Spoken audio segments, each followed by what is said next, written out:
It's been a long time since I had a chance to build another new computer. This one's not for me. This is another machine that's going to be used at my work as an office machine. Nonetheless, it's going to have enough power to do pretty much anything for everyday use, being based on the AMD A10 platform. But this week has been very hectic, and I can't even remember what exactly I ordered, so I'm going to dig into these boxes and see if I can remember what's in there. I think that's the first time I've ever ordered stuff from Newegg and got a box that didn't say Newegg on it. It's just a Cooler Master box, and they must have used what they had laying around. And also gotta love the case boxes. Best choice of computer case. Is it now? I guess we'll determine that when we get a chance to look at it. And as far as the Canon box, that actually is a Canon Multipass F80 that I've been working on doing a restoration job on. I'll do a video about that later. Anyway, that's getting off topic. Let's open this thing up and see what it looks like. I finally got everything unpacked here. Here's a look at the case. It's just your basic micro ATX mini tower with two 5 1/4 bays, and it looks like there's a 3 1/2 bay under here, and the typical ports. This also has a reset switch and hard drive LED, which some cases are doing away with those nowadays. It's one of those really glossy face plates. There's times I like those and times that I don't like those. It's kind of you know, the downside is that they get smudged up really easy. But as long as you keep them clean, they look pretty cool usually. And what else do we have here? One of those $8 Light-On PS2 keyboards. We got a USB 3.0 8 gig flash drive, which is going to be used for the automatic Windows backup. They gave me a free coupon for WinZip 17. Not sure if I'll be able to use it on this machine, but I'll probably be able to use it for something here. A 4 gig kit of Crucial Ballistics memory. This is DDR3 1866.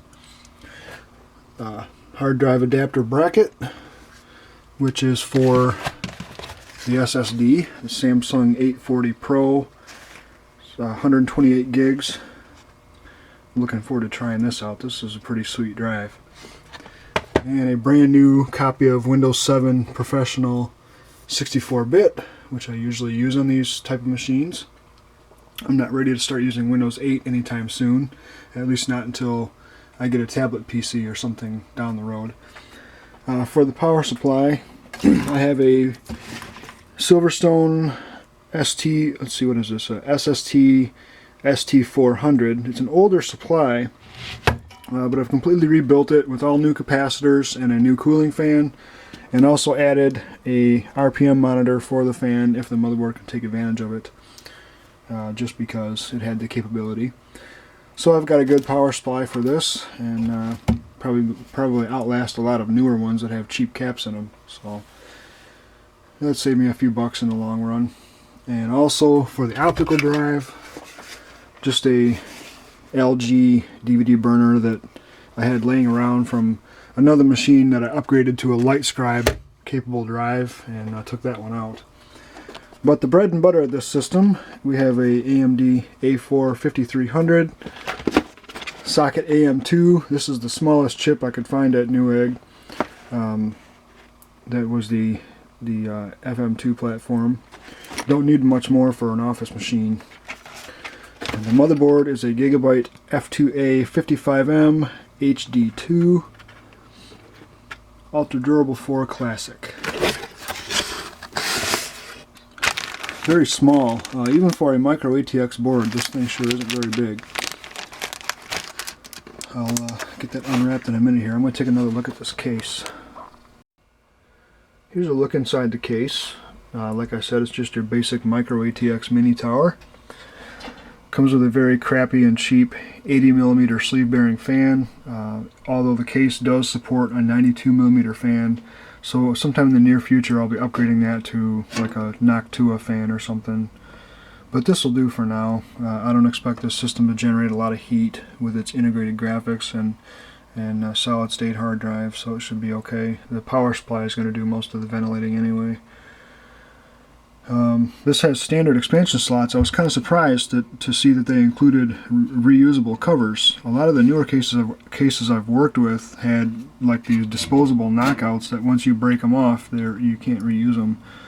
So that was kind of a surprise. There's a single hard drive bay that slides out on a track and is held in with this thumb screw. I'll be mounting the SSD in here with its adapter bracket and using the upper 5 1/4 bay for the optical drive. Just a plain old straightforward setup. You got your audio ports for your front panel audio, both AC 97 and HD. They call it Azalea, like the Realtek Azalea or whatever it's called. But other than that, it's just your basic USB 2.0 and your switches and LEDs. I don't recall what exact model this is, but I'll post it in the description or in the video later. I'll have to look it up and see exactly what this is. But I know it's made by HEC. That was one of the cheaper ones. And I looked at lots of cases like this before I settled on this one. A lot of the ones I looked at had fans in the top and also had USB ports and all the switches and LEDs in the top of the case. And I didn't want that because it's going to be up on a desk like this, and things are going to be getting put on top of it, and I didn't want things falling into the USB ports or into the fan grills. So I went with this case, and I think it'll work out just fine, because despite being cheap, it is a very sturdily constructed case. In fact, it's much better than I expected as far as the strength of the metal itself is a lot heavier gauge than I expected at a case of this price. I've used some more expensive cases that were constructed with crap that felt like tin foil, and this is much better than that. It would have been nice to at least have a ball bearing fan in the back, or a 92 millimeter, but like I said, for now this will be okay until I can upgrade it later. But anyway, let's get to installing this motherboard. This motherboard really is small and very lightweight as well. I'm so used to seeing motherboards with big heat sinks and stuff all over them, and tons of components. I mean, this board is almost weightless compared to what I'm used to. But I think it's going to be a good thing for an office computer. It's got all the video ports you could ever need: VGA, DVI-D, and HDMI. And we got 4 USB 2.0, LAN, audio, and PS2 port. I don't know if this has USB 3.0 on it or not. No, it doesn't. It's just USB 2.0. So, at least I didn't waste any SATA 3.0 ports on a case on this board, because I didn't even realize that. I figured that pretty much any board would come with USB 3.0 nowadays, but evidently not. And there's just 2 SATA cables: the manual, the I/O shield, and the driver CD. Very basic setup. But I just can't get over how lightweight this is. It's almost like mini ITX.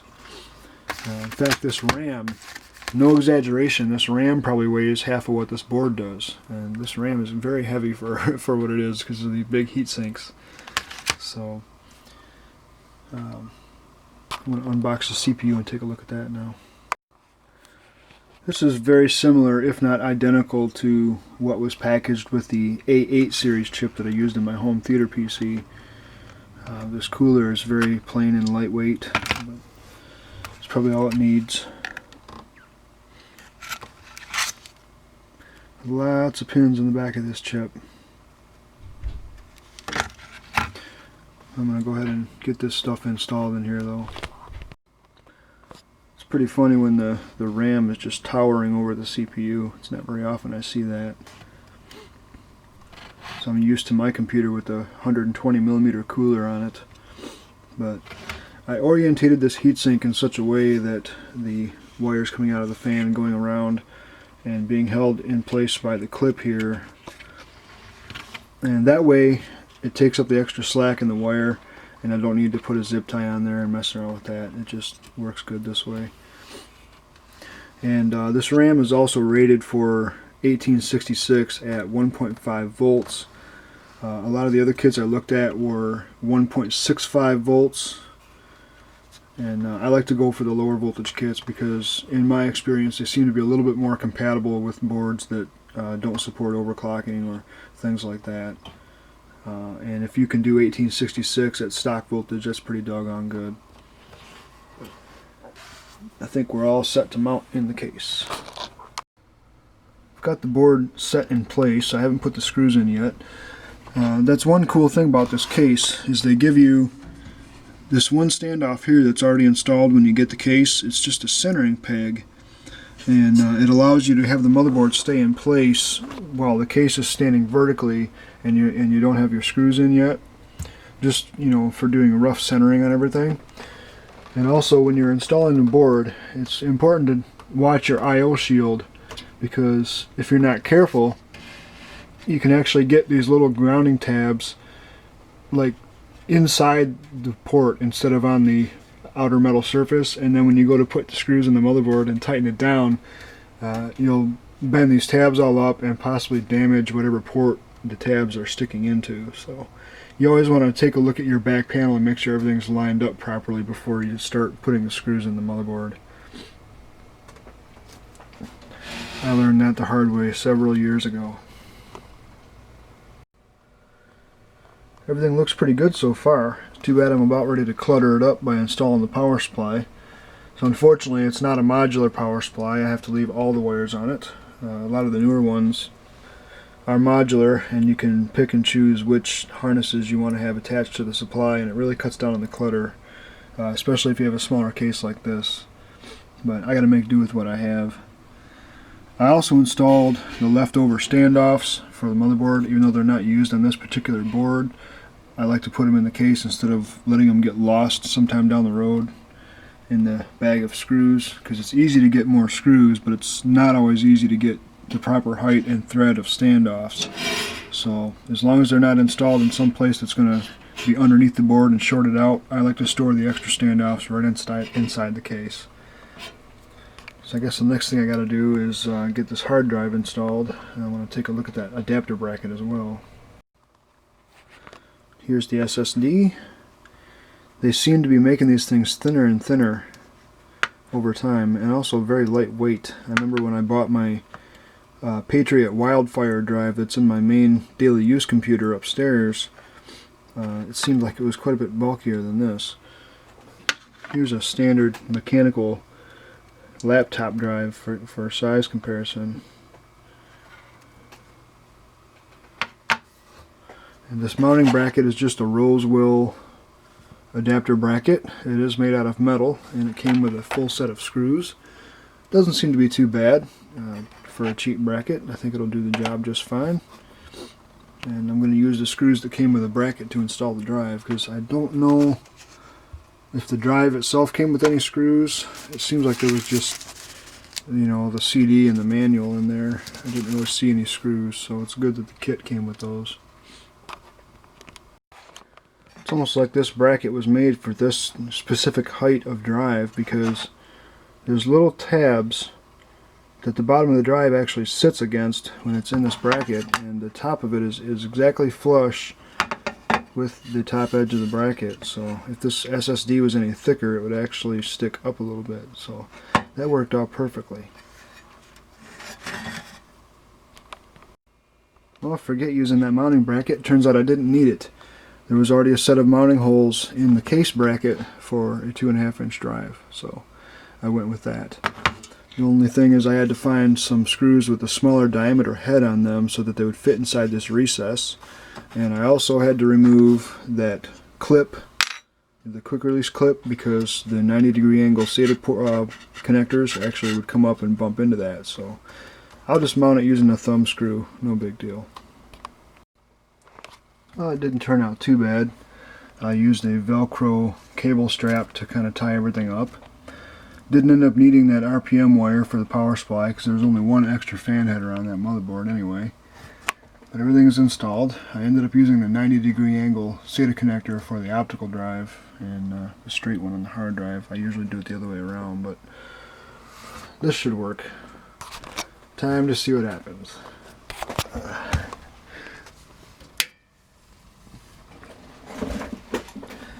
Alright.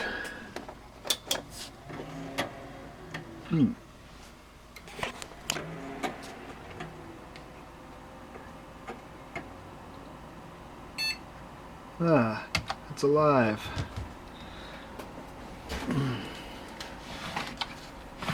I want to go into the BIOS, darn it. It goes by so quick I didn't even have a chance to get into there. There we go. This is that old Acer monitor that I fixed a long time ago. I actually had a video about this one. I'm using it because it's got the DVI-D input that I need. What do we have here? The RAM is being detected and it's running at 1333. I will adjust that later. I'm going to take care of getting Windows installed first.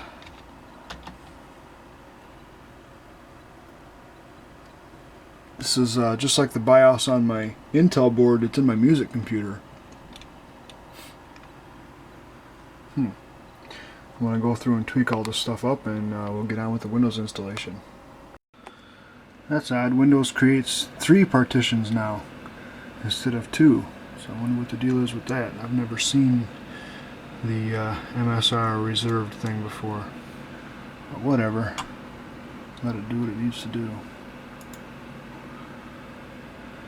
I started this install at exactly 8 o'clock p.m. I'm going to see how long it takes before the desktop first appears. Well, that only took about 12 or 13 minutes. And I've realized partway through the installation process that I didn't check to see if AHCI was enabled, and it was not, which kind of surprised me. The last system I did, it actually came up and said on the screen that you're running a native IDE, do you want to enable AHCI? But this one didn't do that, so luckily it didn't hurt Windows to enable it when it was on one of its first reboots during the install process. But now I'm curious whether the optical drive is going to boot under AHCI mode, because it didn't prompt me for asking for a CD boot or not like it was before, so I'll have to check into that later. I know some systems I've worked on, they don't like to boot from the optical drive with AHCI enabled, and it might be a limitation of this older drive, I really don't know. But I'm running the Motherboard utility CD right now to install the drivers, and we'll get on to some testing. Starting Windows, yay!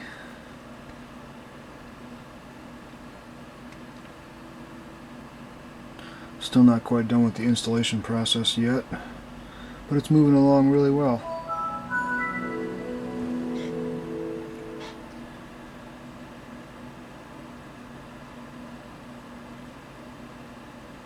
Got lots of updates to install and several other programs.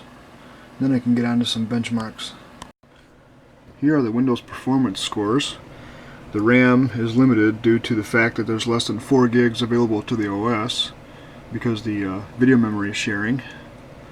But the scores are pretty good for a low-end integrated graphics chip. It's got 6.5 on the graphics and 6.1 on the CPU.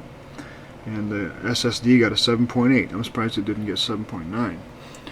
But very good scores for a bottom-of-the-line AMD A10 chip. I'd like to see what some of the bigger ones can do.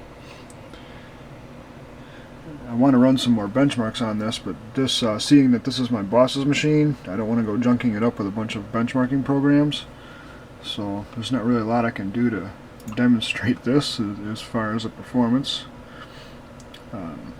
Maybe I'll think of something, maybe I won't, but nonetheless it's ready to go, and I can leave it like this and take it into work on Monday and put the finishing touches on it. Another system complete. And as far as overclocking the memory up to 1866, I didn't bother doing that. I left it at 1333. The frequency seemed to be locked for the most part, other than the XMP profile, which didn't really work. The system just rebooted and went back to 1333 and said there was a problem. but I don't really mind it. I wanted to get the 1866 memory more so that I could use it in future systems versus having it run at 1866 in this particular system. So no big deal. All it's going to be used for is running office programs and basic web browsing, so 1333 is plenty. What's the harm in having a quick audio test?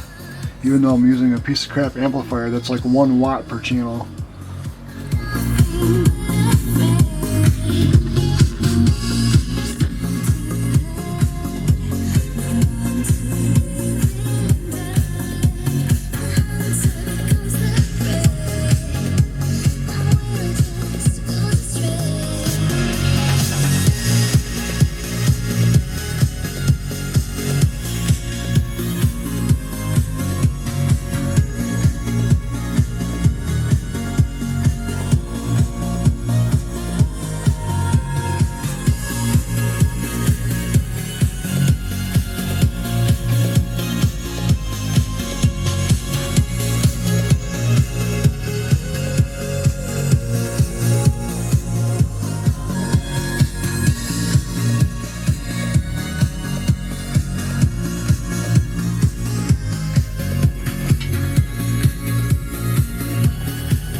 It sounds like a typical onboard audio with the Realtek.